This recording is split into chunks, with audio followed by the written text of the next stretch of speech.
Okay, so tayo po ay manalangin. Maraming salamat po, Panginoon, sa gabi ito.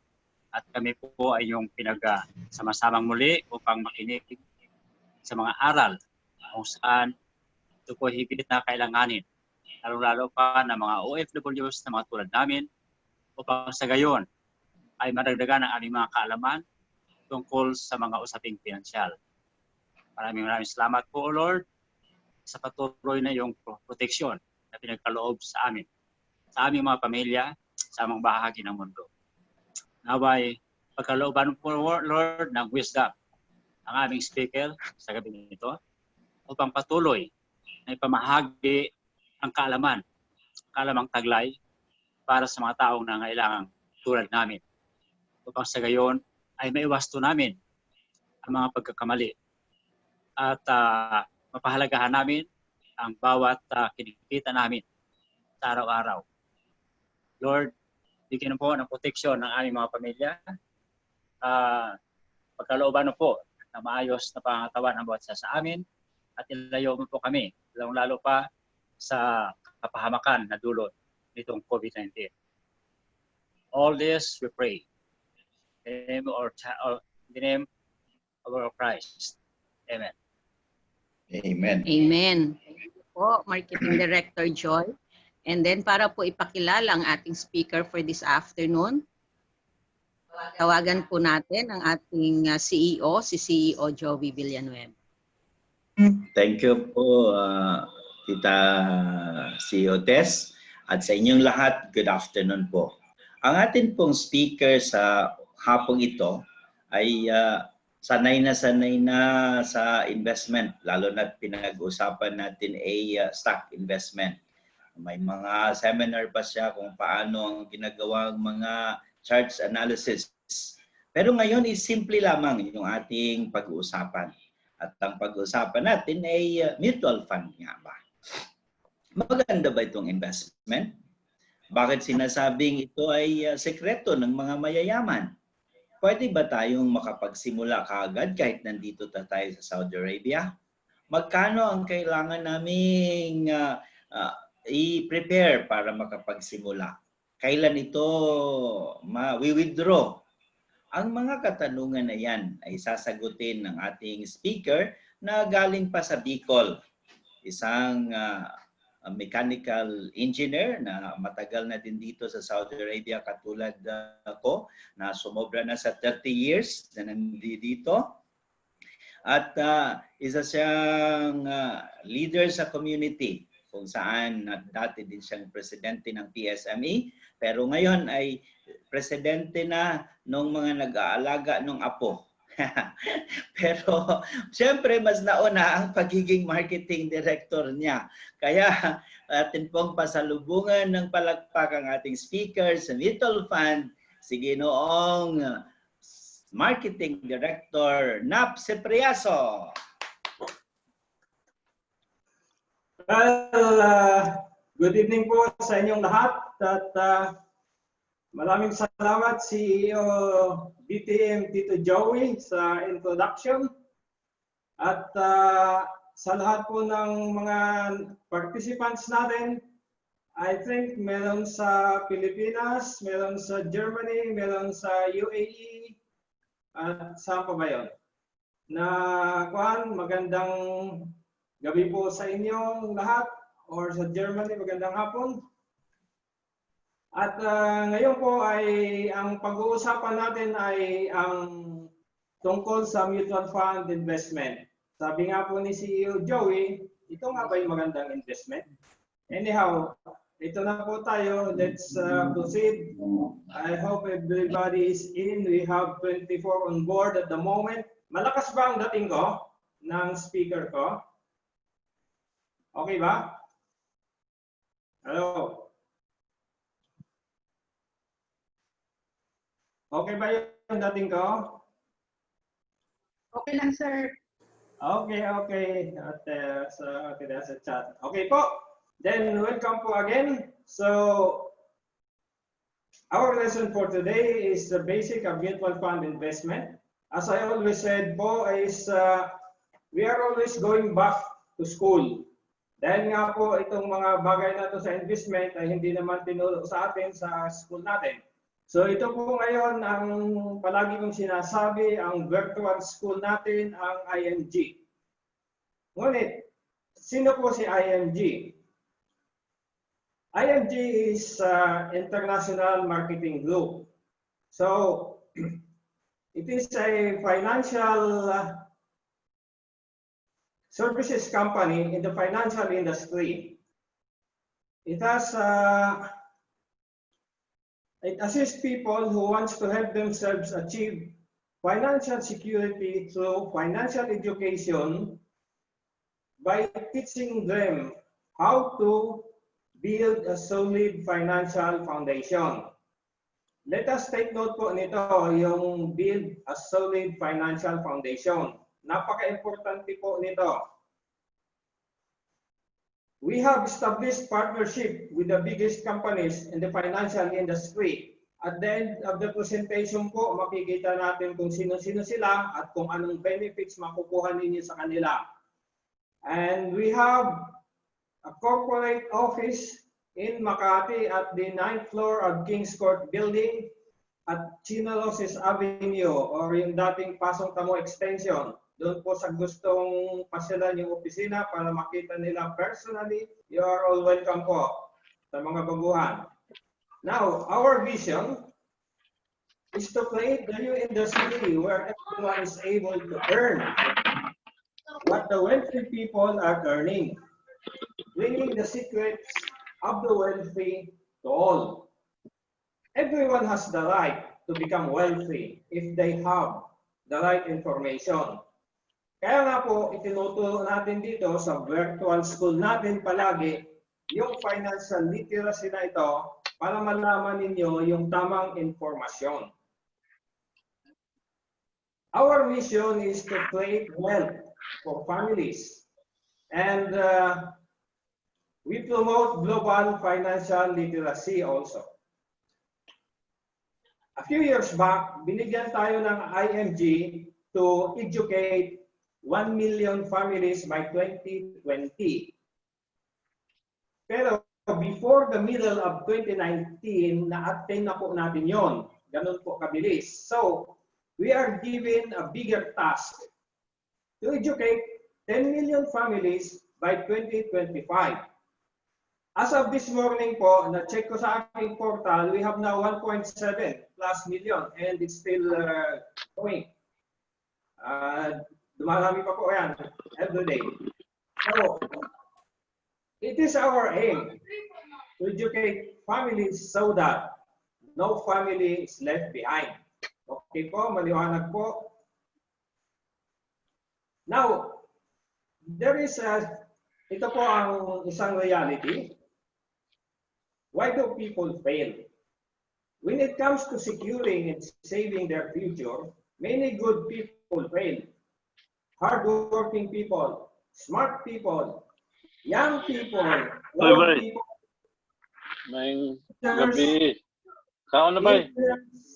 doctors, OFWs, etc., etc. Many end up retiring without enough savings. These people don't set out to fail. They do because they fail to plan and manage their personal finances.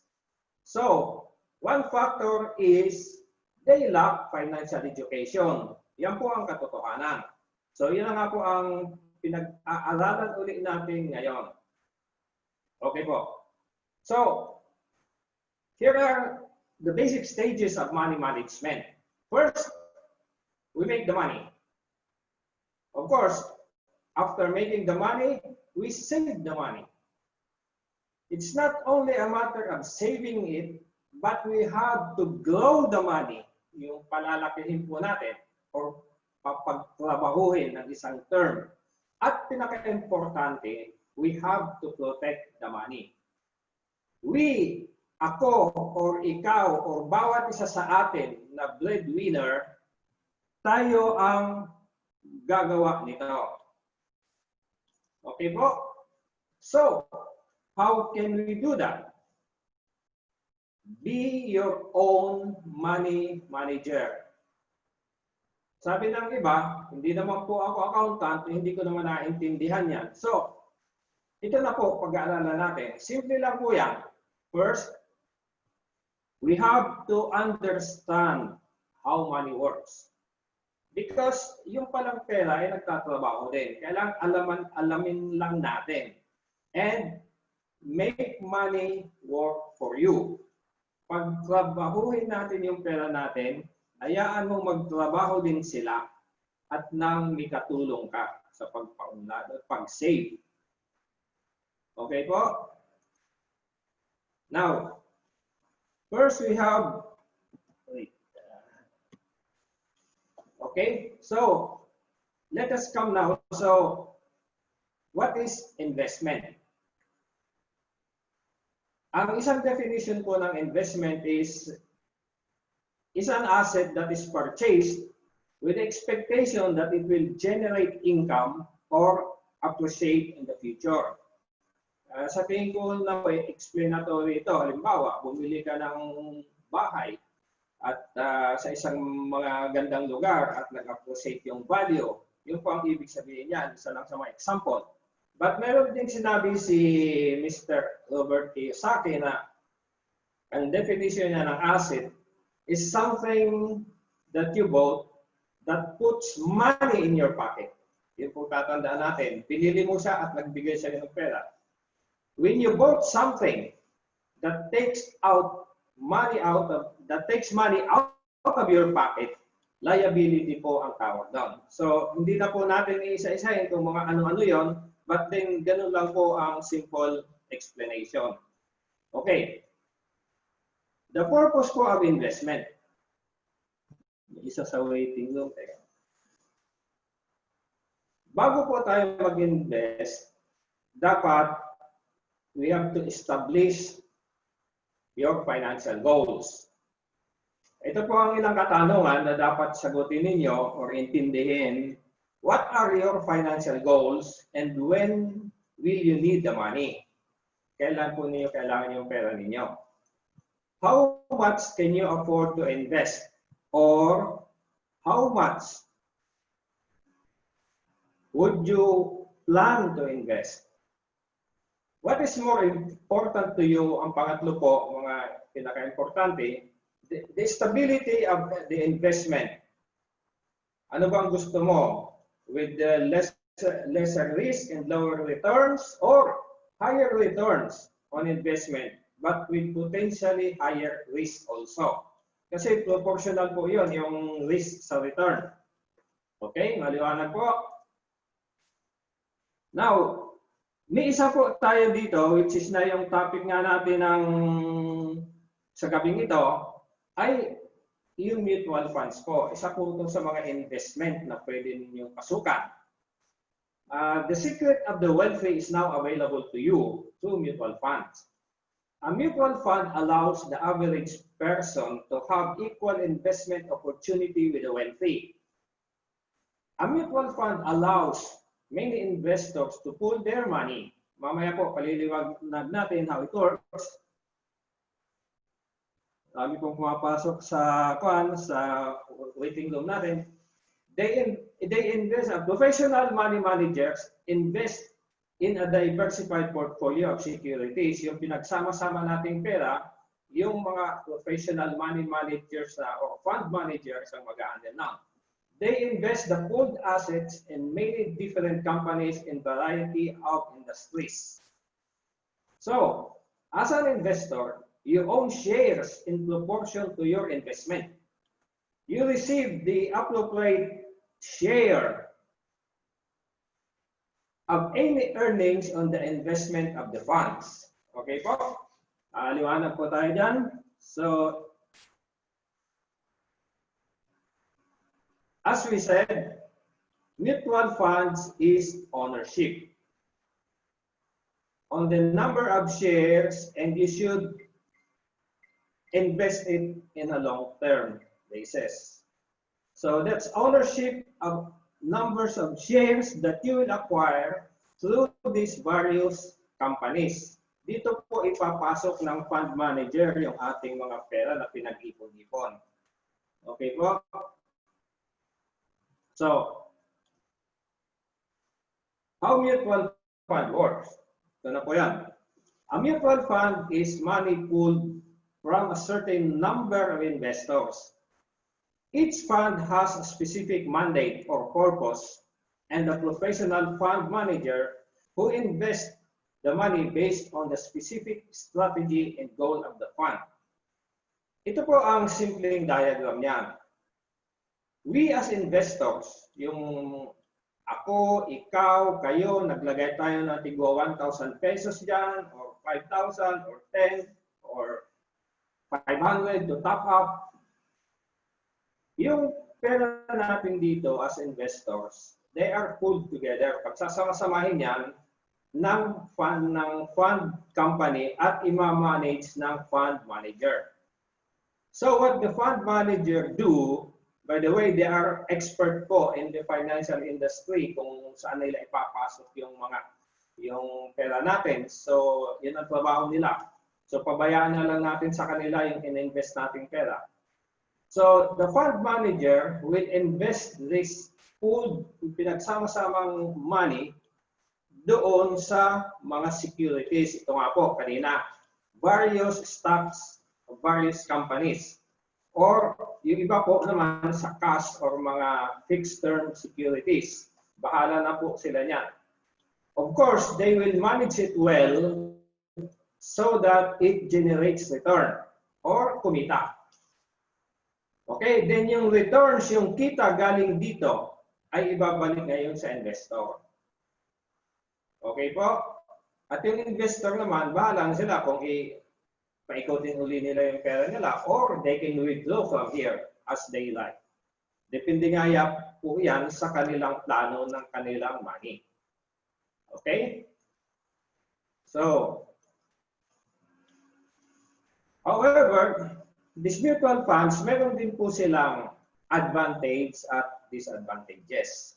Unahin po muna natin yung mga advantages of mutual funds. First, it has professional management. Sabi nga po natin, meron silang professional fund managers na magpapatakbo nito. It has diversification. Kanina pinakita natin na yung investment sa mutual fund ay pinaghati-hati ito sa various stocks of various industries, of various sectors, para po hindi siya gaanong maapektuhan ng anumang fluctuation sa market. Yung po ang trabaho ng fund managers. It has liquidity. Ang ibig pong sabihin nito ay madali ninyo siyang i-dispatcha in case gusto na ninyong kunin. Okay? It has low investment minimums.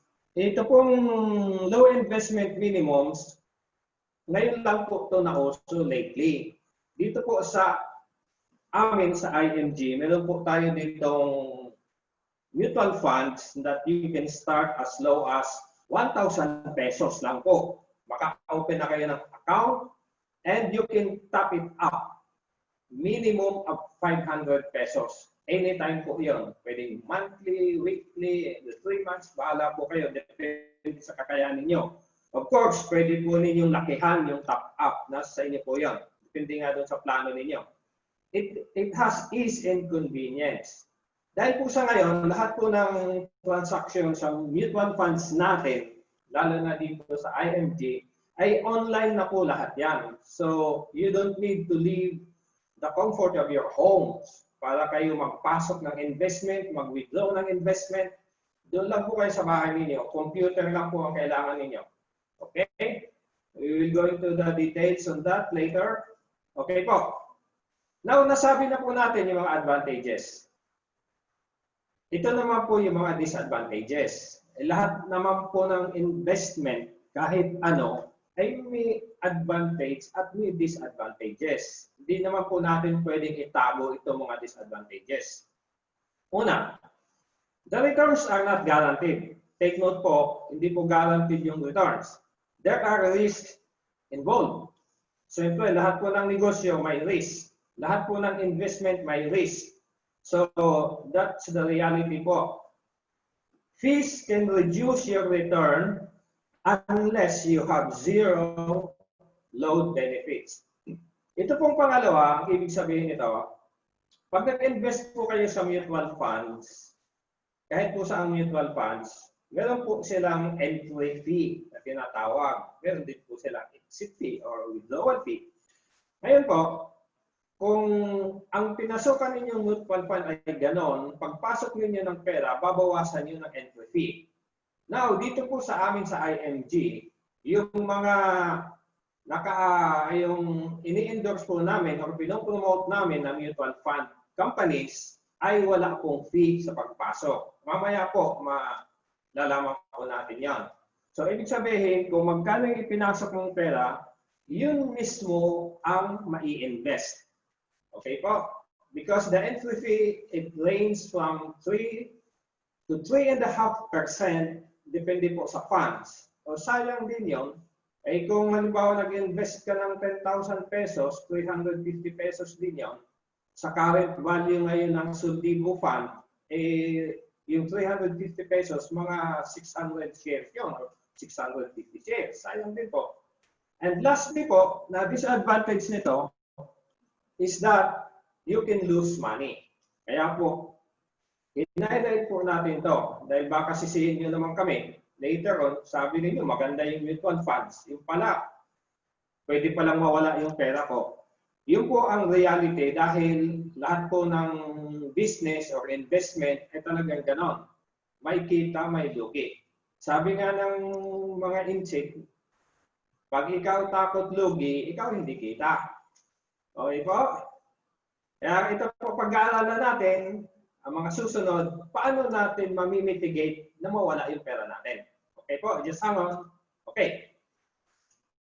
May mabilis na lang po dito ang comparison ng mutual fund versus UITF. UITF is Unit Investment Trust Fund.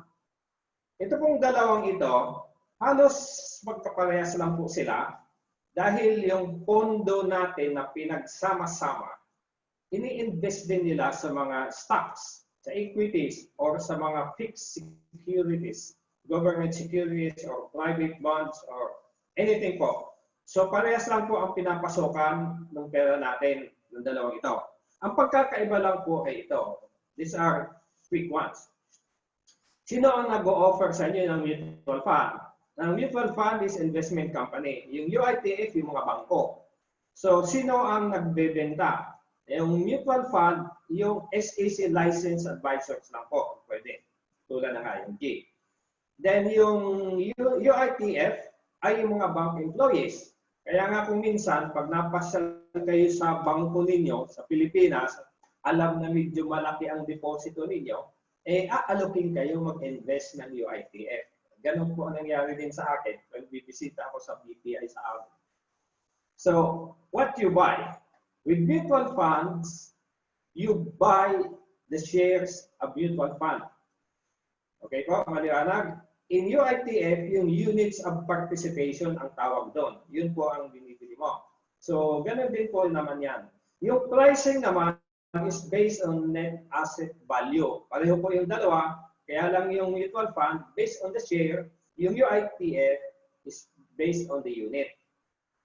Now, sino ang nag-regulate nito to make sure na legal at maayos ang takbo nila?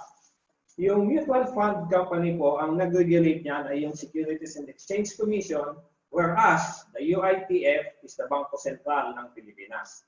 So, ano namang batas ang nag-govern nito? Yung mutual fund company is yung Republic Act 2629, which is the Investment Company Act of the Philippines. Yung UITF is the Republic Act 8791, which is the General Banking Law. Okay po, ito ang pinakamaganda po, yung huli. Yung mutual fund po is non-taxable. Yung UITF po may withholding tax. Kaya pag nag-withdraw kayo ng inyong investments sa UITF, automatic po, kaltas yung withholding tax doon. Samantalang sa mutual fund, wala pong kaltas. Kung magkano kinita ninyo, awasin lang yan yung service fee ng broker, yun lang, kuha na po ninyo lahat. Okay? Liwanag po. Now, ito po yung mga fund companies na nire-represent ng IMG o kasama po sa IMG family. Tayo ang nag-promote. Ito po, mabilisan na lang po. Ilala nyo naman siguro yung mga pangalan na to, yung Philam Asset Management, which is PAMI, Solvivo Funds, Atram, we have the Phil Equity of the PEMI, and we have also the first Metro Asset Management, which is the PAMI, and we have the Sun Life Asset Management. Hindi ko na po papaliwanag isa-isa at kilala niyo naman yung mga company ito. Okay po? Yung mga katanungan po, at the end of the presentation na lang po, ipunin niyo lang at sasagutin po natin lahat yan. Now, ito po yung sinasabi ko kanina na pag member ng IMG, zero load forever on all funds sold by Lambert Financials. Kanina po, yung pinakita kong mga fund companies ay under po yun ng Lambert Financials. So, pag member po kayo ng IMG at kumuha kayo ng mutual funds doon or nag-invest kayo sa mga mutual fund companies na yon, wala po kayong load or entry fee or tawag yan, load fee, zero load. Okay po, maliwanag? So, isa po yan sa main benefit pag nag-join kayo ng IMG. Sayang din po yun, yung 3.5 or 3. Now, ano-ano bang klase yung mga mutual funds? Types of mutual funds. Ito na po. Nagdedepende po kasi kung sa investment appetite ninyo, saka yung plano nga ninyo, nasabi natin kanina nga, kailangan may plano kayo ng pag-i-invest ninyo. Kailan ninyo kailangan yung pera, at saka magkano kaya nyo i-invest, at saka ano yung gusto ninyo, mabilisan ang kita or gusto ninyong alalay lang. Okay po. Isa-isahin po natin. Yung equity funds po is ideal for high-risk investors with experience in stock market investing who wants to maximize their profits. Okay? Liwanag po. Yung balanced funds naman po is low to medium risk investors who want to earn a bit higher profits than bond funds. Mas mataas dito ako sa bond funds. Ito naman bond funds, low to moderate risk investors who wants to protect their savings against inflation while earning higher profits than time deposits and money market investments. Okay? And money market funds are low risk. These are for low risk investors who want to prevent their money from losing its value while earning a little higher profit than regular savings or checking accounts and time deposits. Okay? So, para kanino po itong where the funds are invested. Okay po? So, yung equity funds po ay ibinibili yan ng shares of stocks listed in the Philippine Stock Exchange. Kaya kalamihan po diyan, kaya nga tinawag na equity funds dahil 100% sa stocks po naka-invest yan. Yung balance funds po, as nasabi natin, balance, it's a mix of shares of stocks and bonds. Typically 60% stocks and 40% bonds. Yung po kasing stocks, alam natin, mabilis ang fluctuation yan. Ngayon, binabalance siya ng bonds. Kasi yung bonds, fix po ang interest niyan. Depende sa napagkasunduan ng bond company. So, medyo sigurista ito. Now, yung bond funds po is fixed income, long-term securities. Dito naman po nila pinapasok yan. Such as Philippine Treasury Notes and other government bonds and corporate bonds. Kasi nga po, yung bonds, medyo fixed po ang kita na. Kaya dito nila nilalagay. Yun namang money market funds ay dito naka-invest yung pera nila sa risk-free, short-term securities, including time deposits, government treasury bills, and corporate bonds. So, ito na po. So, depende po sa gusto ninyong fund. Now, ito naman po, para kanino po itong mga funds na to? Kanino na babagay? Depende nga po ito sa ating long-term price sa ating plano. So, if you want to invest it for long term, 5 years or higher, ilagay nyo na sa equity funds. Yun po ang suggested niya. Then, pag balance funds, medium to long term, 3 to 5 years. Kung limbawa, kailangan niyo yung money within that short period of time, huwag po ninyo ipasok sa equity. Dito niya lang ilagay sa balance. Now, ito naman pong bond fund is for medium to long term. Now, 1 to 3 years. Okay po? At itong money market fund, if you want the money in a year or less. Okay? At ito naman po ang mga goals nila sa baba. Yung equity funds is for long-term capital growth. Kung gusto mo talagang palakihin yung pera mo. Now, yung balance fund is medium to long-term capital growth. Yung katamtaman lang. Hindi naman yung mabilisan or malakihan. Yung bond funds is for capital preservation. Gusto mo lang, pati po yung money market funds para isahan ang explanation natin. Gusto mo lang yung money mo is ma-preserve yung value na hindi naman siya kainin ng inflation. Kaya ipinapasok ito sa mga fixed term deposit or first fixed term securities na consistent po ang interest na at least above the inflation. So you can preserve your capital na may konting kita or tumabla sa inflation. Now, at the bottom, ito po yung mga risk involved dito kung sino-sino ang dapat or ang gustong pumasok dito. So ito pong equity funds ay para sa mga aggressive investor. Balance funds for conservative to moderate investors. Ganon din po yung bond funds at yung money market funds ay sa mga conservative. Yung pong mga matatakotin at sigurista, dito lang po kayo sa money market funds. Okay po? Liwanag po yan. Okay. Now, before investing in those funds, o kahit po sa stocks, o kahit saan, you should have a strategy. You should establish an investment plan and maintain your strategy when market becomes volatile. Sinabi naman po natin, yung market natin po, it does not move in a straight path. Para po yung roller coaster, taas baba, biglang taas, biglang baba. So, kailangan ma-mitigate natin yon yung tinatawag na market volatility. Okay po? So, speaking about market volatility and how we will mitigate it, ito po ang isang technique. They call it money cost averaging.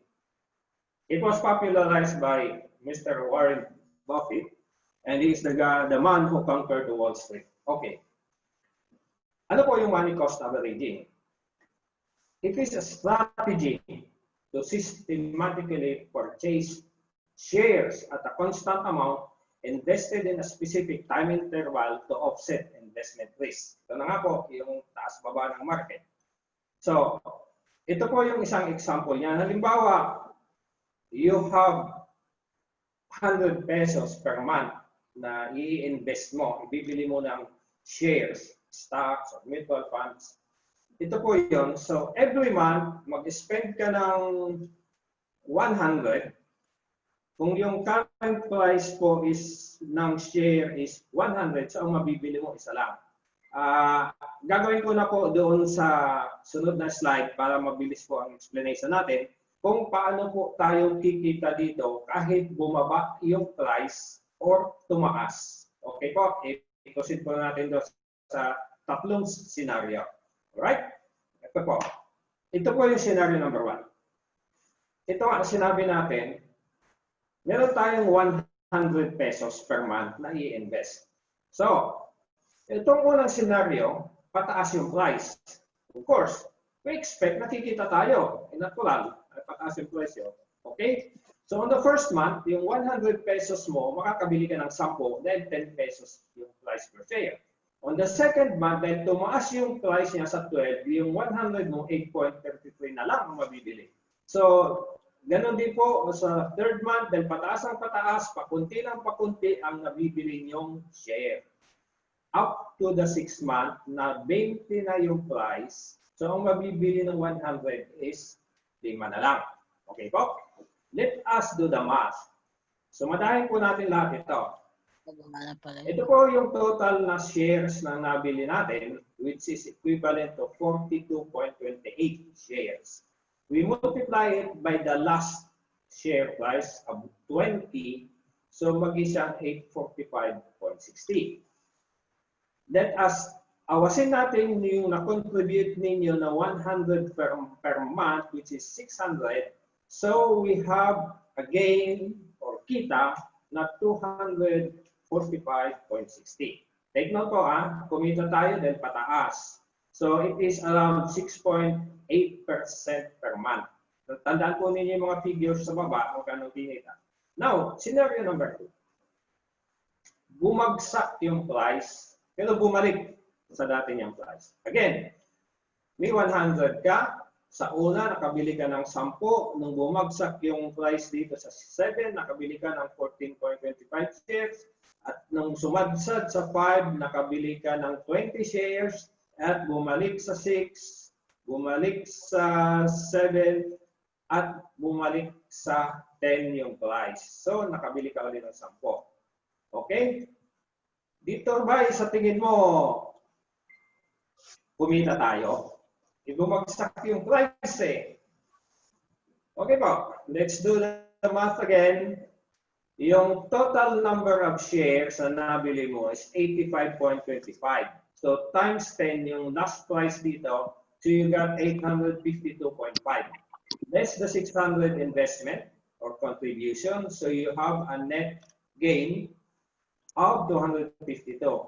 Take note po, yung baba, 7% po ang kinita natin. Again, 6.8 nung scenario 1 na consistent na pataas yung price. Take note po, okay? Kumita pa tayo nung bumaba yung price. Okay, scenario number 3, ibagsak na po natin ng todo yung price. Hindi na siya nakabawi talaga. Okay? Again, yung 100 mo nakabili ng 10, sa second month, naging 4 siya, 4 yung price, nakabili ka ng 25, at bumaba sa 2, nakabili ka ng 50, sumadsad sa 1, di 100 mo, 100 din nabili mo, at bumalik po sa 2, then nagtapos siya sa 4.5. So nakabili ka ng 22.22. Now, another question. Dito po ba, dahil sumadsad na talaga, hindi na siya nakabawi, kumita pa kaya tayo? Okay po? So, let's do the math again. Yung total shares po, ito lahat na nabili mo is 257. Dahil nga bumagsak yung price, marami kang nabili. Then the last price of the share was 4.5. So, you made a total of 1,157. Less your investment of 600. So, you got 557.49 na nakita. So, kung titingnan ulit natin yung percentage, saan po mas maganda yung kita? Nung tumaas yung price, nung bumaba at bumalik, or yung total yung bumaba yung price? Di ba nakikita natin dito? Mas kumita tayo dito. Hindi po ito hocus-pocus. This is po the law of cost averaging. Okay, ano po ang sikreto dito? You maintain constant investment at a fixed interval of time. Dito po, basta't naglagay lang siya ng 100 pesos every month, bumaba, tumaas yung price. So, yun po ang technique doon. Okay? Dahil po, time, not timing, is the better ally to help build wealth for the family. Ito nga po, oras po ang kakampi natin, yung panahon. Kaya the longer time, lalo na sa mga bata pa dyan, napakalaki po ng inyong chance at oportunidad na makapag-invest, makabuild ng wealth ninyo. Okay po? So, building wealth requires a lot of discipline and time. Ito na po. Because this is not a get-rich-quick scheme. Hindi po ito yung mabilisan na sasabihin ko sa iyo, bigyan mo ako ng 10,000 ngayon, next month, ibabalik ko sa iyo 20,000. Hindi po tayo gano'n. Okay po? So, ito pa po ang isang mahalagang party po na dapat maintindihan natin. Ito naman po, kung paano natin palalaguin yung pera natin. They call it the rule of 72 or the rule of money. It was the power of compound interest which was, hindi naman si Albert Einstein naka-discover nito, pero siya ang nag-popularize yata nito because he called it the eighth wonder of the world, yung power ng compound interest. Paano po tayo kikita ng pera? Or paano natin pagtatrabahuhin yung pera? Tulungan tayo. Okay po? So this is how money works. Okay, the constant number, fixed number 72, you divide it by the percent interest or return of your investment. This will equal to the number of years it will take for a given fund to double. Kung kailan po madudoble yung pera ninyo kung ilang taon. Okay, example. We have a bank here that offers 1% interest per annum po. Of course, mga bangko ngayon, mas mababa pa dyan. To make the calculation short, just make it 1. Okay po? So 72 divided by 1. So it will take you 72 years para madoble yung pera mo. Okay po? So if you are 20 years old and you invested 10,000 pesos, madudoble nga ba? O syempre naman, sa bangko, madudoble din yan. Kaya lang, it will double when you reach 92. Kaya marami nga nagsasabi, ay hindi naman madudoble ang pera sa bangko. Kasi malamang hindi mo na naabutan kasi ito eh. Okay po? Maliwanag dyan? Okay, now. What if po, medyo tayo, naghanap tayo ng magandang mapapasokan ng pera natin at may nakuha tayo ng isang investment vehicle or investment instrument na magbibigay ng 4% per annum. So, it means to say, your money doubles every 18 years. Alright? So, assuming at age 29, may 100,000 ka. Baka nabigyan ka ng ninong mo ng 100,000 pesos. Ipinasok mo ngayon sa investment vehicle na yun na 4%. So, every 18 years, madudoble siya. Pag age mo 47, 200K na siya. Pag age mo 65, 400K. Okay po? Alright. Another scenario, may nakuha ka pang 8%. Gusto ko mabilis-bilis eh. Fine. So, it means to say, your money doubles every 9 years. Okay? So, at 29 years old, you have 100K. Pag 38 mo, 200K na siya. 47, 400K. At 56, 800K. Pag 65 mo, 1.4M na yan. Alright? Well, aggressive ka. Then, bata ka pa eh. May trabaho ka pa naman. Itong pera kong ito, wala lang ito, bigay lang naman sa akin ng ninong ko eh. Okay. May nakuha ka ng 12%. So that means to say, your money doubles every 6 years. Okay?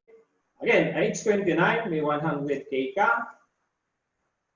At 35, 200K.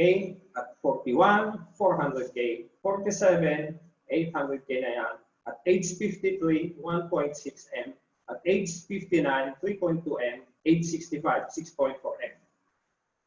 Okay po? Ang difference po ng 4% sa 12% po is 6 million po. Yan, malaking pera yun.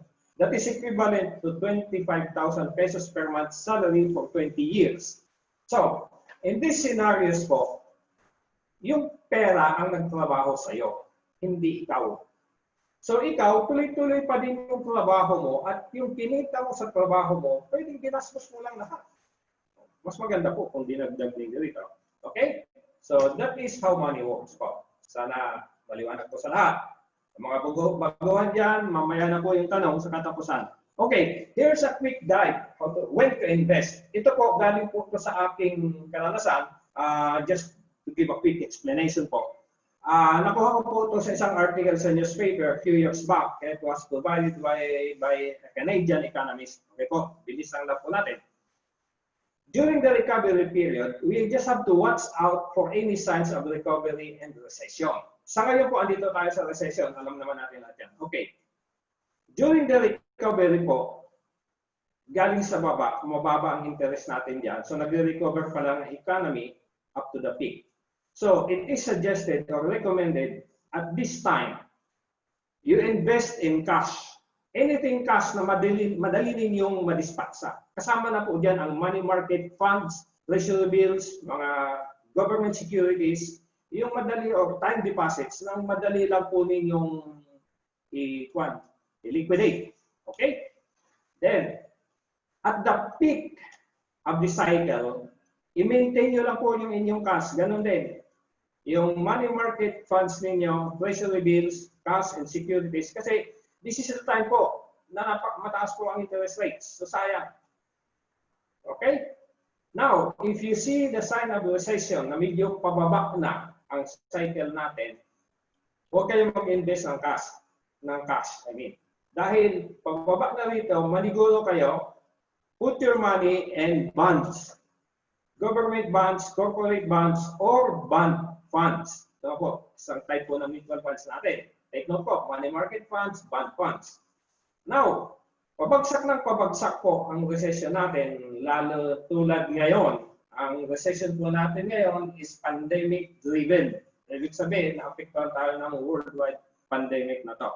So, when you see this sign na patapos na yung recession, dito na po kaya maglagay ng stocks. Kasama na po yung mga equity funds at index funds. So, mga type din po ng mutual funds. Okay po? Mamaya ko na po sasagutin yung tanong ninyo bakit ganon. Dahil at this time po, huwag kayong mag-invest ng cash dito at the end of the recession dahil mababa po ang interest. Talo kayo. Okay? So, let's proceed. But, before we proceed po sa mga ganong investment na napag-usapan natin, mutual funds or stocks, mainly po itong lesson natin ngayon is for mutual funds. Of course, you can go with stocks dahil interrelated po yung dalawa. But first, you have po to understand the first level of investment. Ano po yun? Ito po yung tinuturo namin palagi. First, build a solid financial foundation. Ito po yung mga solid financial foundation. Bakit? Bakit kailangan mag-build muna ako ng solid financial foundation? Kasi po, like building a house, you must build from the ground up. Okay. Kailangan po, meron ka munang healthcare to protect yourself pag nagkasakit ka. Then, kung hindi ka naman magkasakit, pagtanda mo yung long-term care dahil mahal po ang gastusin pag matanda na. Now, you must protect yourself also kasi dito, pag napaaga kang nawala sa mundo, kinuha ka ng maaga ni Lord, meron kang pampalit sa income mo na iiwan sa family mo. That's life insurance. Okay po? On the third level, you must eliminate your debts. Yung mga utang natin, lalo na yung mga matataas ang interest, credit cards, try na bayaran po yung pautay-utay. As much as possible, huwag kayong mangutang kung hindi mo po pinakailangan. Then, you must build your emergency funds. Bakit po? Sa buhay po natin, may dumadating na emergency palagi, whether we like it or not. Bagyo, lindol, may nagkasakit sa family na kailangan natin yung pondo. Kailangan meron po tayong pondo rito na at least 6 months sa may mga family or may sinusuportang family or 3 months doon sa mga single. Then, ito pong last ay yung investment. Bakit po natin inilagay sa huli yung investment? Kasi po, ano man mangyari dito sa inyo, okay? Or nagkaroon kayo ng emergency at wala kayong pera, yung anumang pera na nandun sa investment ninyo, mapipilitan kayong i-dispatch sa yon kahit palugi. Nangyari po sa akin yan. Dinaanan ko po yan. So, importante po na unahin muna natin ito sa baba. Yung protection po naman, yung life insurance, importante po ito kasi pag nawala ka at wala ka nito, yung investment mo po, yung po ang hatakin ng family mo. Lalong-lalo na po yung healthcare. Pag nagkasakit ka ng malala, huwag naman po sana, kahit punong-puno ang investment mo, stocks, mutual funds, real estate, properties, right? Ano pa man yan, madidispatch sa po yun para ibayad lang sa healthcare mo, sa pag-alaga sa iyo or pagpagamot mo. Okay po? So maliwanag po na ito po ang unahin natin ang babang ito. Okay? Pwede po naman pagsabay-sabayin yan kung kaya ninyo. No harm po. Okay? So, ito po ang complete financial plan na ino-offer namin or itinuturo namin sa inyo. What if you die too soon? Ito po kasi yung dalawang if na to, ito yung dalawang katanungan sa buhay natin. What if I die too soon? Or what if I live too long? Paano yung problema po yan? Okay, if you die too soon, ang solusyon po is yung life insurance nga. Ito po yung income replacement na iiwan mo sa family mo para makapag-atuloy sila ng buhay nila habang same nung ikaw ay nabubuhay pa. Ang pagkakaiba nga lang, wala ka na.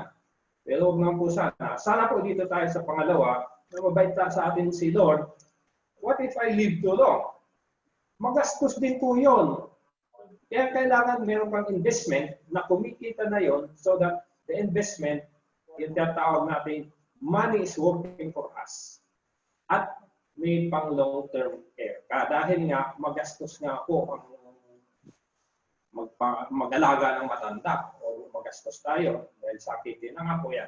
Dahil sa survey nga po ng worldwide o kahit sa Pilipinas, sa mga retirees, 2% lang daw po doon ang financially secured na nabubuhay sila sa kanilang investment. At marami po doon, sabi ng mga 40% doon ay nagtatrabaho pa. At yung hindi ko matanda ang percentage, mga percentages, mga 45% po ay umaasa po sa mga anak nila. At yung iba po sa charity lang.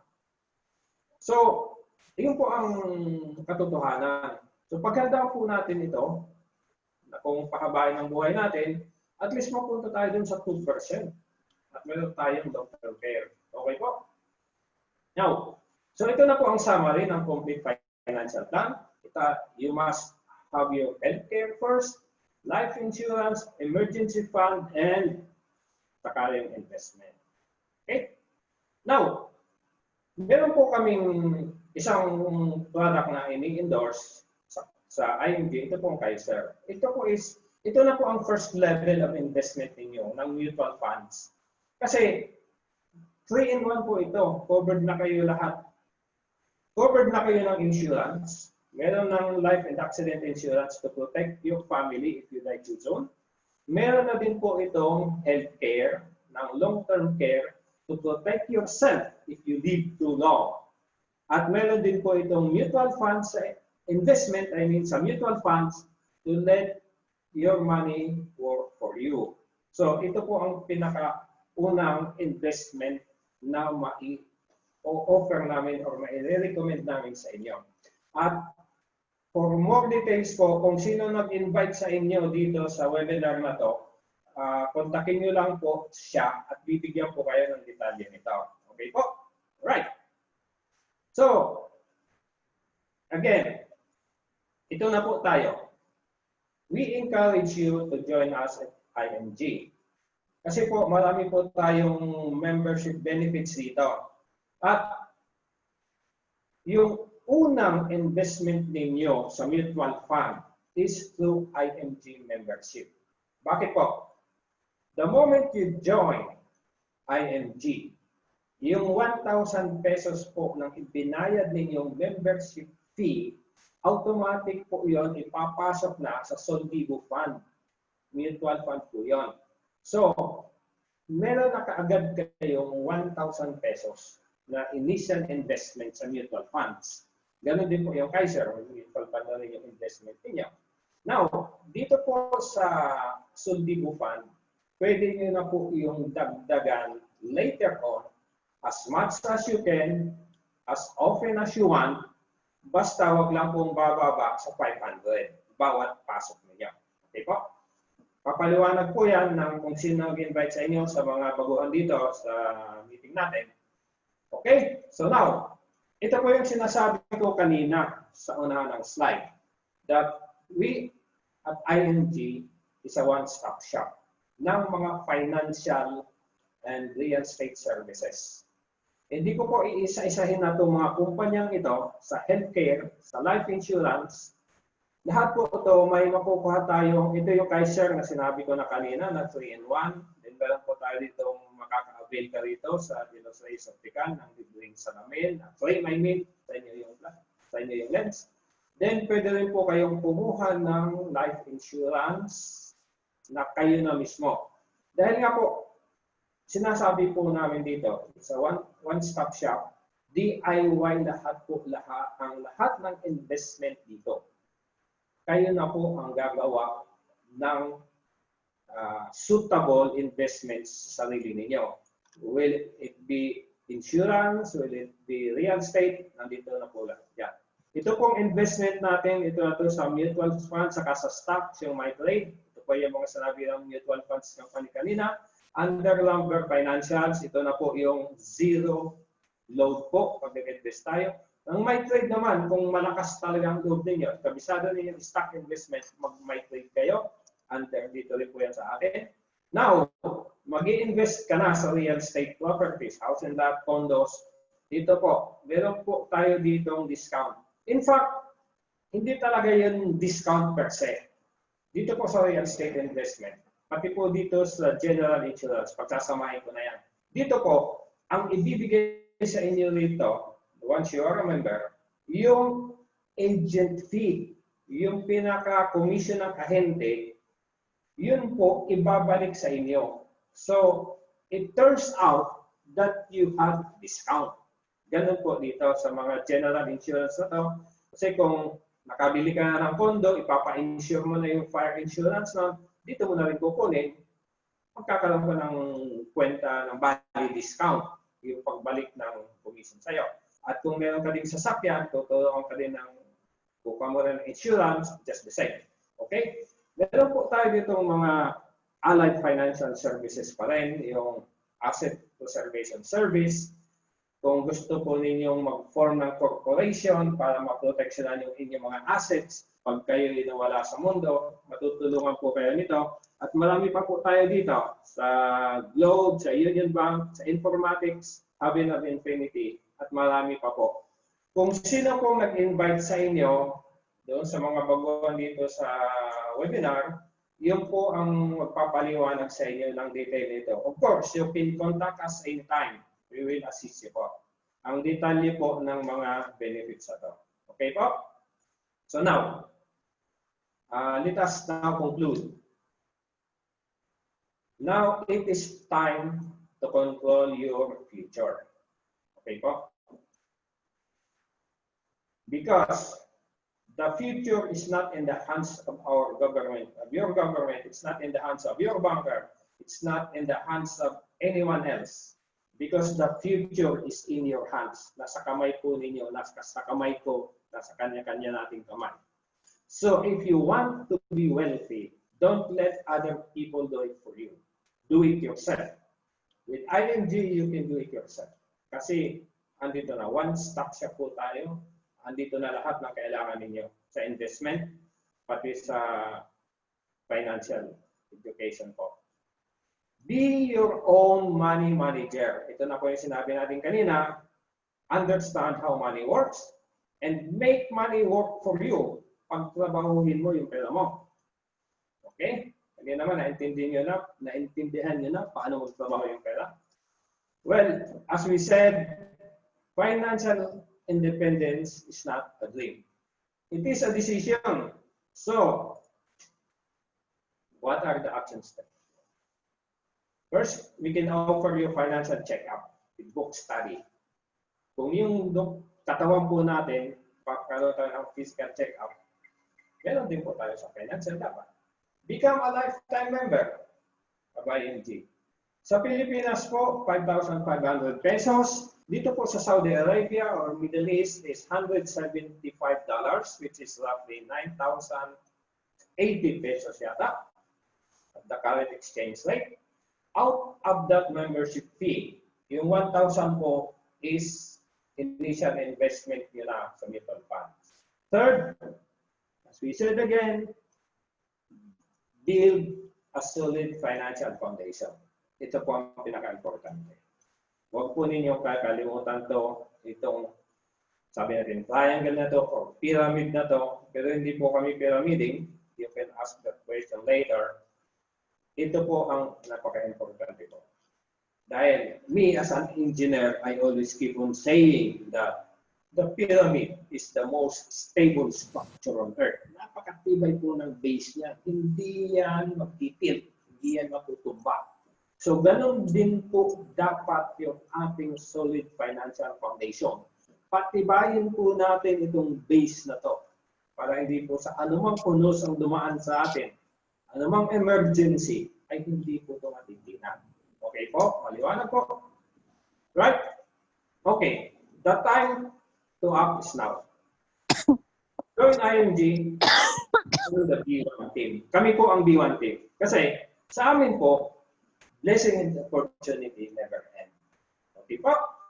Thank you very much po. And happy investing, happy savings and investing.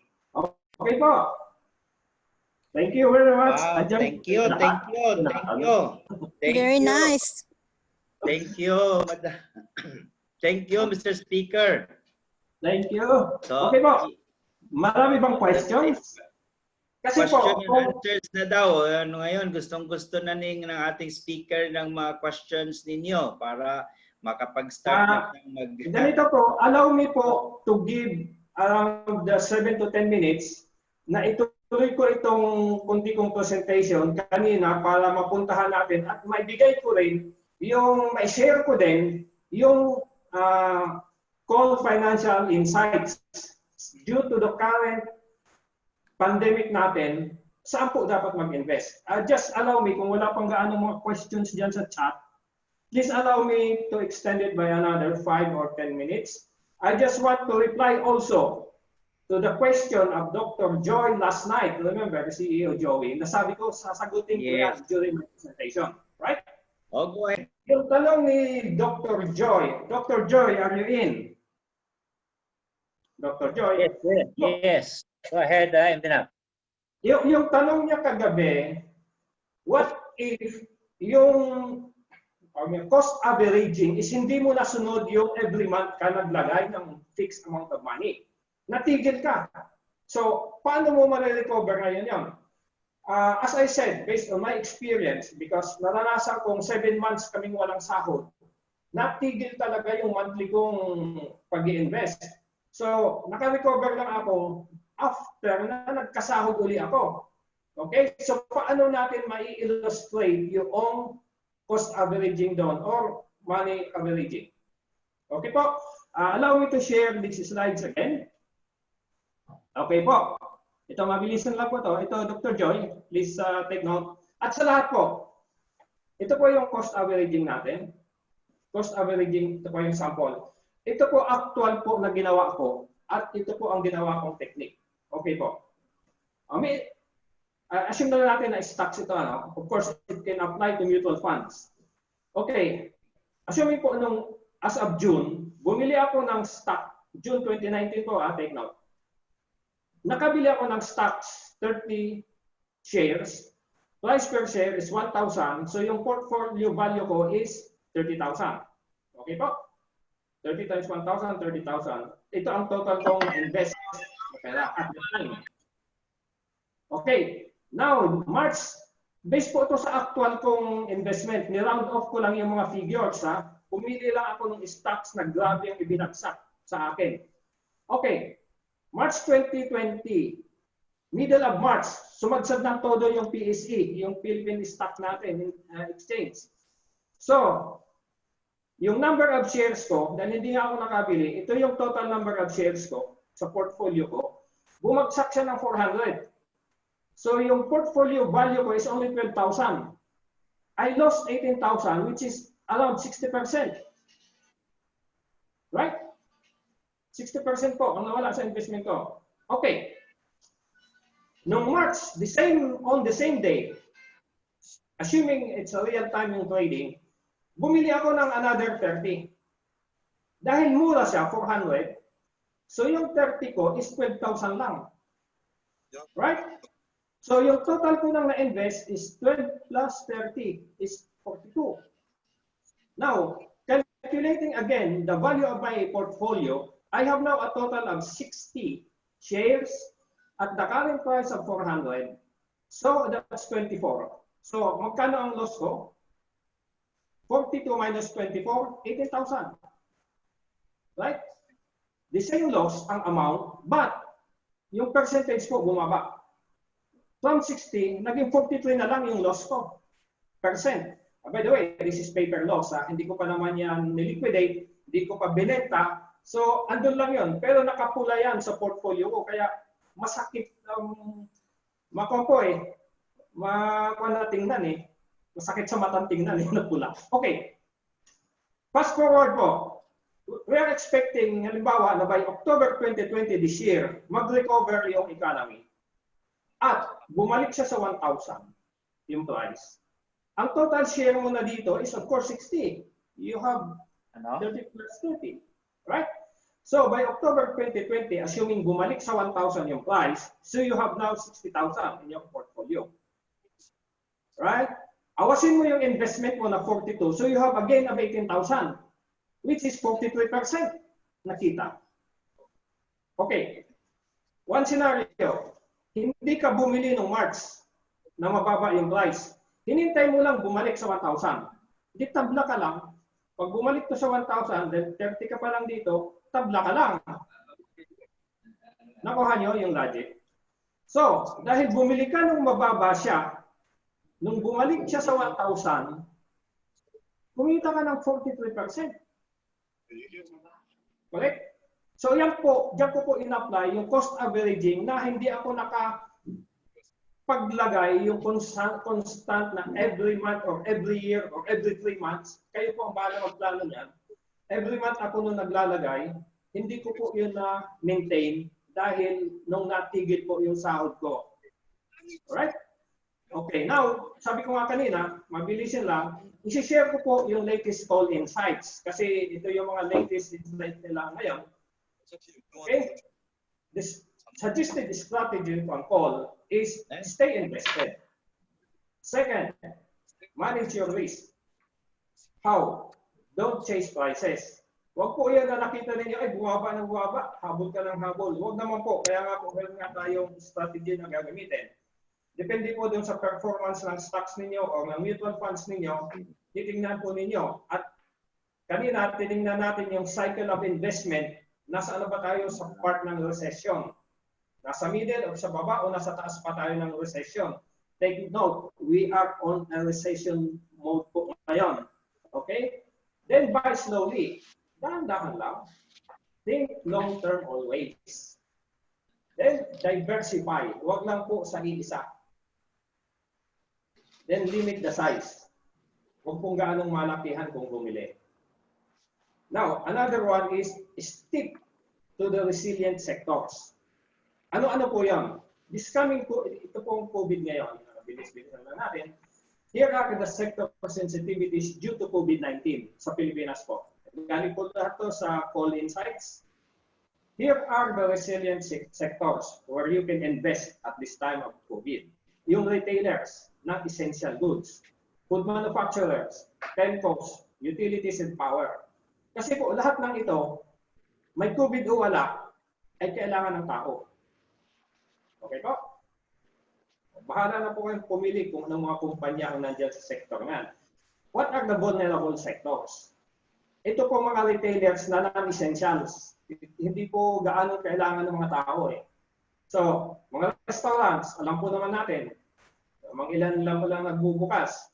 And property, gano'n din. Lahat ng paupahan ngayon, bagsak, lahat ng malls, gano'n din.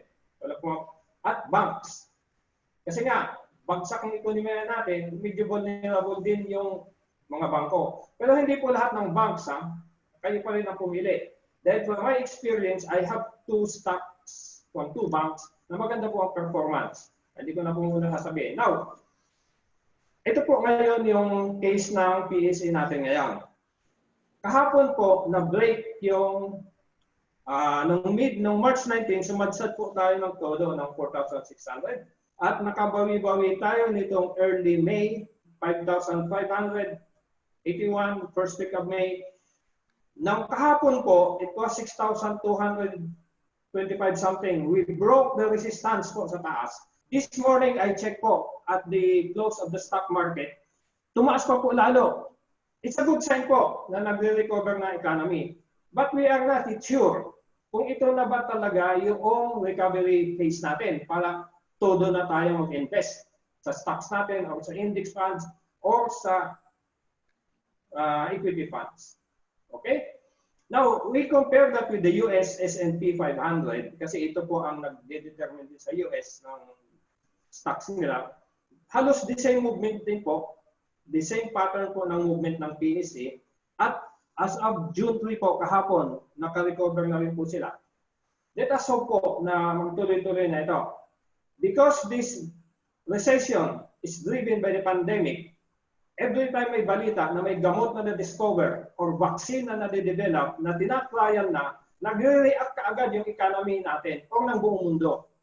Yun lang po ang babantayan natin. Yun po ang tinatawag na sign of recovery na kailangang bantayan natin.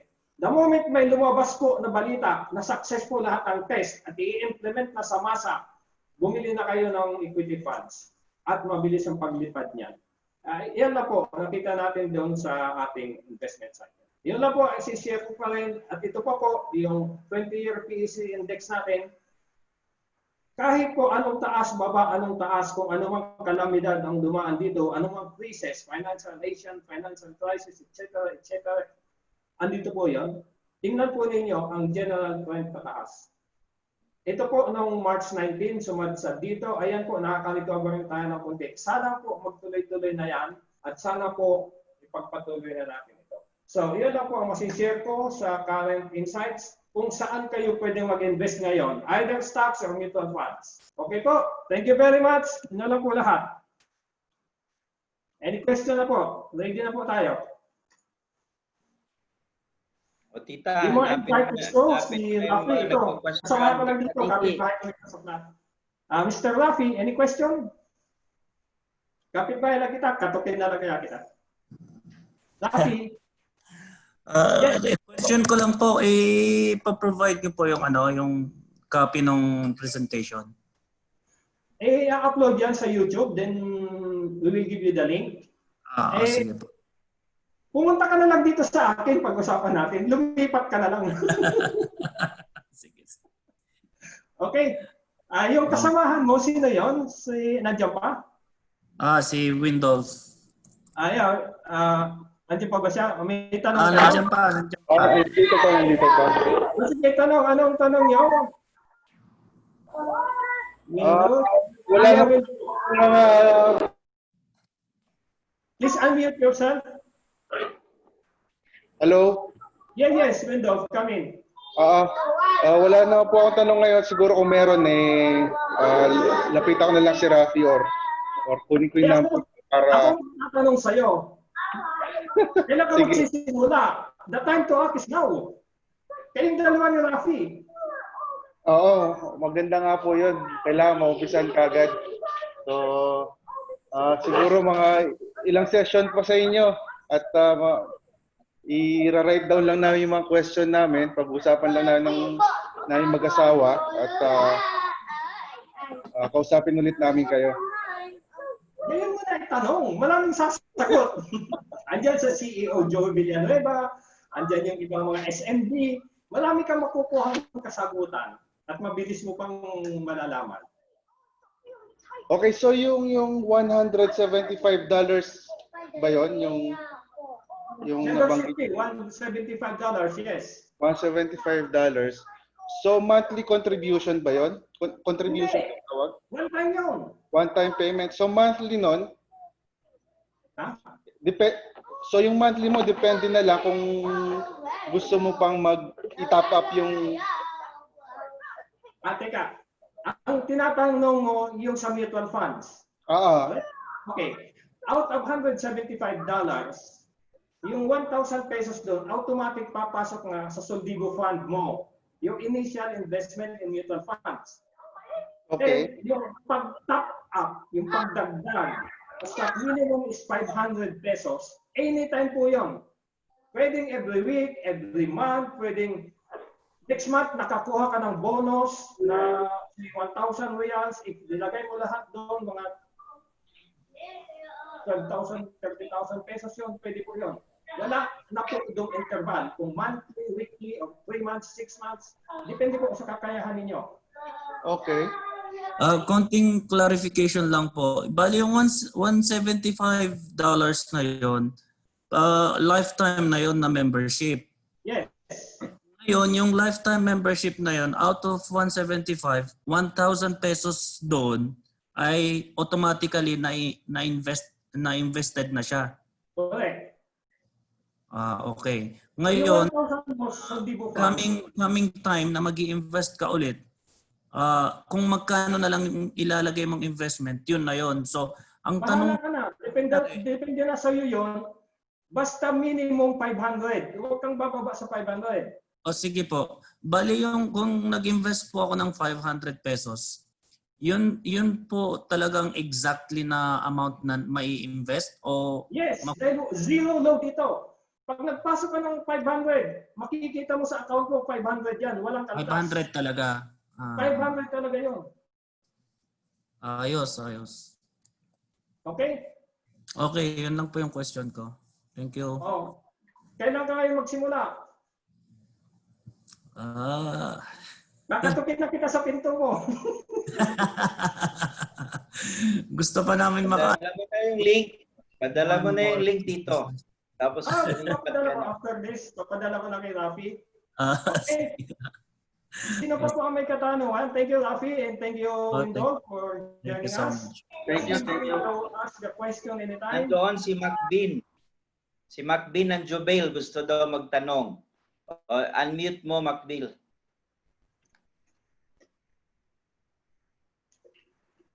Macbean? I-unmute mo na lang yung iyong microphone.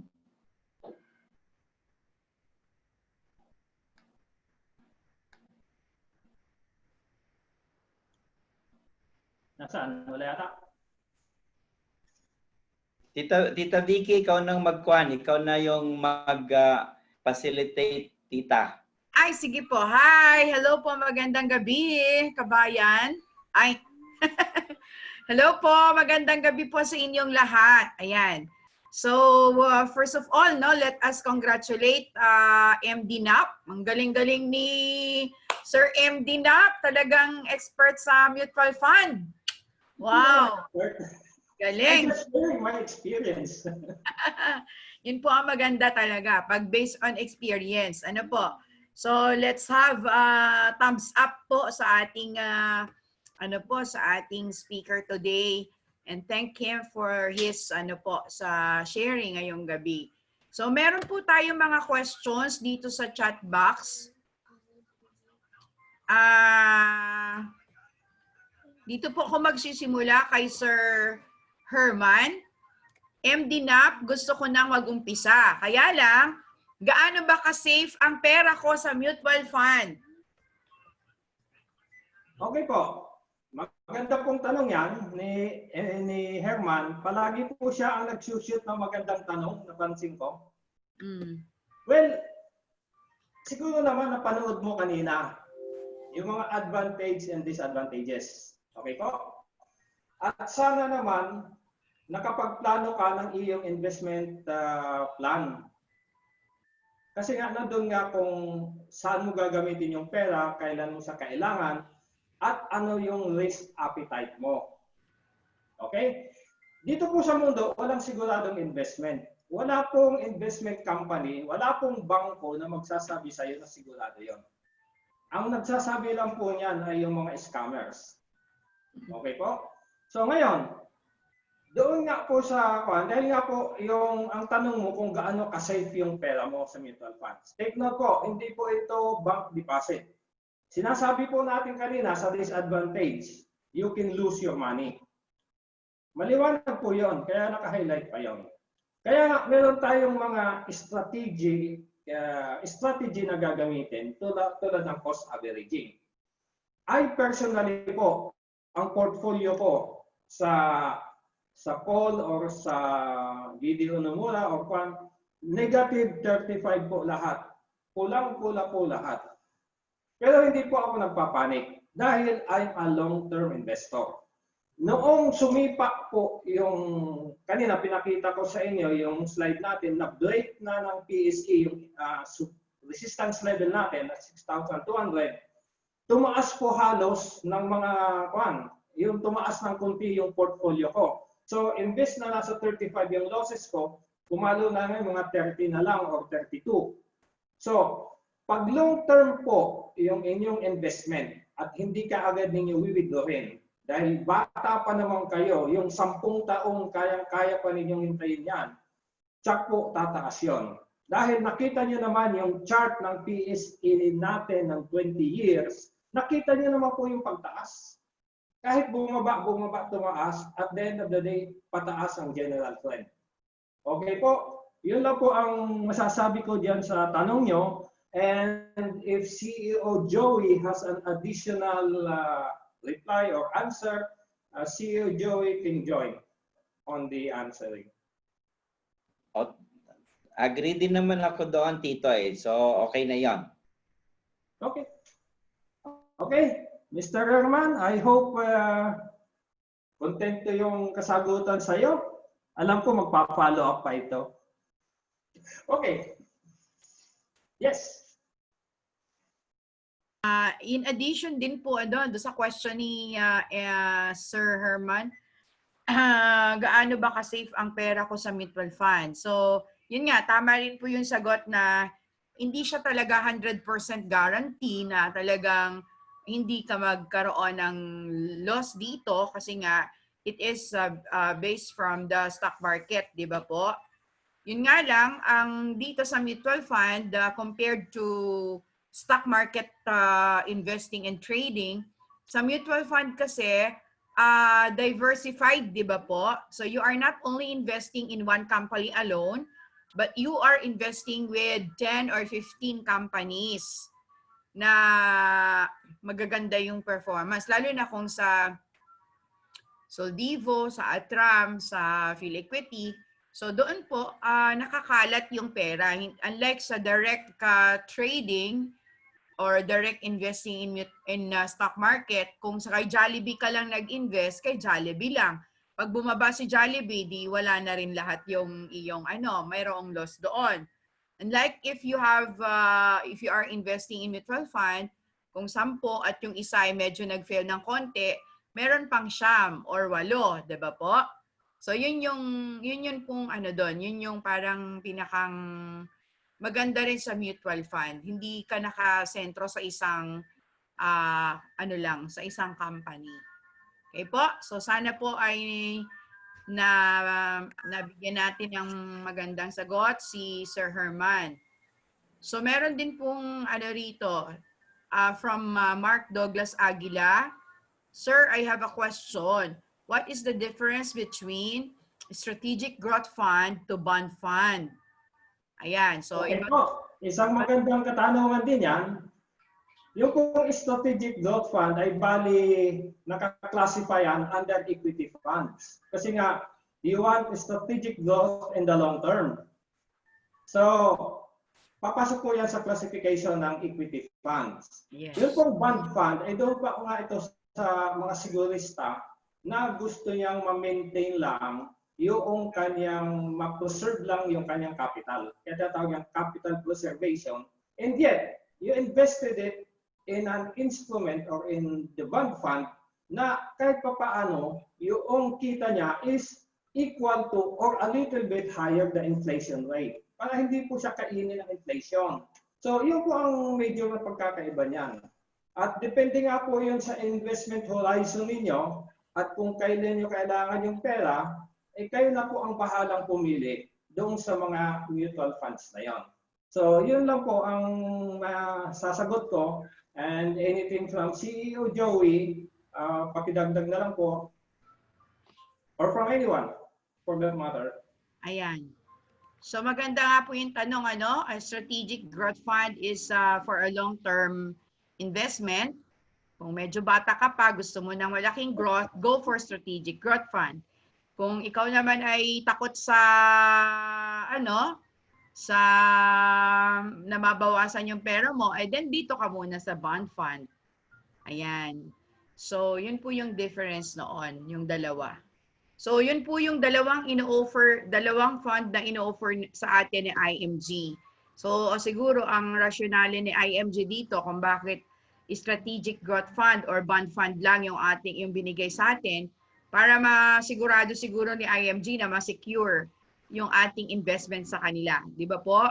Kung sa bond fund, ano yan, talagang sinabi niyo na moderate, kumbaga nababawasan yung loss, di ba? Sa strategic naman, ito naman ay long term. So katulad ng sinabi ni MD NAP. So thank you po, Tito Joey. May dagdag po ba kayo or okay na po yun? Okay na po. No, okay na po 'yon, ma'am. Kung wala na silang follow-up question. Pero ang alam ko, dinagdagan na din ng IMG yung ating fund. Pwede nang mag-invest ng bond doon sa account natin. Hindi ko lang pa natingnan. Okay po. So Soldivo Bond Fund po yun, Tito, no? Soldivo Bond Yes, Fund. bond ng equity available na para sa atin. Mamili ka. Okay. So, and Soldivo Strategic Growth Fund. Yes. Okay. Follow-up question po. Ay, sir, Mark, sige po. Bakit po matagal ngayon yung matagal lang yung tali ng bond fund? Ano po, posting po ba or Yung posting doon sa dashboard. Opo. So, yan po yung ating hihingi ng sagot kay Tito Joey. Bakit Kasi po? hanggang ngayon, hindi pa din regular yung kanilang pasok, kaya nahihirapan pa din silang, marami silang backlog. Kaya nanghingi sila nung excuse ng understanding until such time na makabalik sila sa office. Starting June 8 pa lang daw ata sila papayagang makapasok sa mga offices. Kaya doon pa lang tayo magkakaroon ng start ng kanilang regular office working office work. Operation. Kaya nahirapan pa rin tayo. Marami din lang fund, halos lahat ng ating posting pati sa Kaiser ay halos 2 buwan na yung backlog natin, slowly lang. Hopefully kapag makabalik na, maibalik naman sa regular yung ating mga posting. Kasi po yung strategic fund ko, bumili ko kagabi. Ngayong umaga naka-flash na siya. So I don't know kung yun yung reason talaga Yun talaga yung reason na maraming backlog. Bumili po kayo kagabi? Opo, bumili po ako ng strategic tapos nag-flash na siya kaninang umaga. Ano pong ginamit niyo, sir, sa pag-buy ng credit card yung dalawa. Matagal, mga 5 days or 6 days na yung bond fund . Baka po, sir, mabilis kapag kayong PayPal. Medyo medyo may po talaga kapag yung sa bank natin pinadaan para kasi may mga pa po yun. Pareho lang yun, ma'am. PayPal yung dalawa, pero mas mabilis yung strategic. I don't know kung anong rason. Tapos yung una po, sir, na hinihintay nyo, saan po yun? Sa bond? Sa bond fund po. I see. Sige po, iyan. Follow up niya tapos isisi ako para ma-check natin. Mag-email na lang po ako doon sa support. Tapos isisi po ako para ma-check natin. Pero doesn't matter naman kasi it's only posting. Kung kailan naman yung date na nag-purchase kayo, yun din ang date nun. Hindi lang na-upload sa portal ninyo. Okay po. Nantayin mo na lang, Manoy. May follow-up po ako, ma'am. Yes po. Ano po yung yung current na partner ng ING sa mutual fund? Meron tayong Soldivo, may Atram. Ano pa po yung current na partners natin? Meron po tayong Phil Equity. Meron din po tayong Sun Life Asset Management Fund. Meron din pong Atram, Phil Equity, Philam Asset. Tama po ba, Tito? Hindi ko po memorize lahat. Ramper, ma'am. Meron tayong Ramper? Ramper. Yeah. Ang Ramper. Opo. Yung Ramper yung kapartner natin. Kasi Yes. sila yung authorized na broker para mag-buy and mag-sell ng mutual fund. Under sa Ramper, yun yung ating mga mutual fund na kanilang dinideal. So authorized sila na magbenta at bumili at magbenta ng Soldibo, ng Atram, ng Phil Equity, ng FAMI, ng PAMI, at naka ng Sun Life. And yan, bilang sila, 5, parang ganun. Okay po, okay po. Salamat po. Yung Ramper So, pala kasi yung... baka mamaya may magtanong sa inyo, sabi, saan kayo nag-invest? Sa IMG po. Ay, hindi naman na authorize yung IMG na mag-purchase at saka magbenta ng mutual fund eh. Yes, hindi siya authorized. Kaya nga hindi naman tayo nag-invest sa IMG. Saan tayo nag-invest? Doon sa mga mutual fund through Ramper. So ang kapartner natin is Ramper kasi sila yung license to do it for us. Okay po, okay po. Thank you po. Okay, welcome po. Ayan. So, thank you po. So, thank you very much. Sabi po ni Sir Rafi from Ma'am Grace, UK, galing-galing. Mas na-appreciate ko po yung mutual fund. Kay Dr. Richard from Philippines, magkano po ang interest offered per annum na makukuha sa mutual fund po? So, MD na. Yeah, thank you for that question.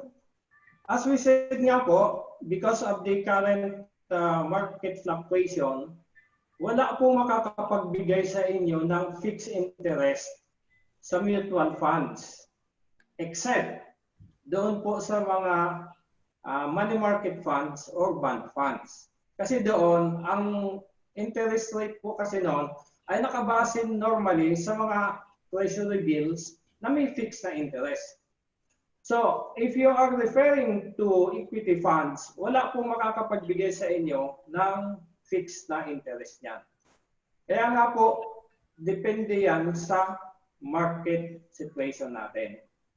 Kaya nga po sinasabi natin ngayon, tulad yung sa akin po, mga mutual funds ko sa Atram, lahat po negative ngayon. Dahil equity funds po lahat yung pinasukan ko. So, I am just hoping nga na magkaroon na ng recovery yung economy natin para tumaas na po yung presyo noon. So, sa ngayon po, talagang negative lahat. Wala po akong investment sa money market funds kaya hindi ko po nakikita ang performance. But kung meron po kayo, makikita ninyo sa portal ninyo yon, tulad yung sa dashboard natin, makikita mo yung IMG Soldibo Fund. Everyday mo pong buksan, everyday makikita mo yung bagong NAV doon, yung NAV, yung net asset value. So makikita niyo po doon everyday kung tumataas o bumababa. Okay po, again, wala pong guaranteed na interest rate. Nandun nga po yan sa disadvantage na sinabi natin sa presentation. No one can give you a fixed guaranteed interest sa mga ganitong investment. Okay po? Okay po, sir. Thank you. Pero ang maganda po dito, yung talaga, the longer you invest in mutual fund, the bigger the returns. Ano po, MD NAP? Kaya nga po sinasabi natin, you should have an investment strategy. Palagi po natin sinasabi yan. Isa nga pong tinuturo natin yung cost averaging dahil it is a proven system. Ginamit na yan ni Warren Buffett ng early 60s. He conquered the Wall Street. Yung stock market ng US na conquer niya using dollar cost averaging. Ginaya na yan, naging peso cost averaging sa atin. Through Rich Club ni Bo Sanchez, ginawang strategic averaging method. Kasi aside from averaging the cost, they are also distributing to various industries or various sectors of the stock market. Kaya ginawa na strategic averaging method. And they are recommending certain percentage lang na pwede mong ilagay sa ganong stock. Maximum ka lang ganyan para ma-diversify mo yung investment mo. Kaya nga po sinasabi natin, you must have an investment strategy. Yun po. At huwag kayong matatakot sa pula. Yung ibig sabihin sa lugi. Alright, thank you po, MD NAP. So, ibig sabihin po ng cost averaging, that is putting an investment on a regular basis. Tama po ba, MDNAP? Having the same amount on the same regularly, di ba po? For example, pag sinabi natin cost averaging, you are putting an investment on the same, on a regular basis, having the same amount. Tama po? Whether the market goes up or the market goes down. Halimbawa, may 5,000 ako kada buwan, bawat buwan, 5,000 ang aking bibiling shares, di ba po? 5,000 whether tumaas o bumaba, or 2,000 monthly, tumaas o bumaba, I have to buy shares. Di ba po? Ganun po yung peso cost averaging. Tama po ba ako, MDNAP? Right. Yes. Alright. So, hindi po kung tayo ay medyo nag-i-start pa lang tayo. So, we have to start a little for the meantime habang hindi pa po natin nakikita, di ba po? An advice na mas safe tayo doon.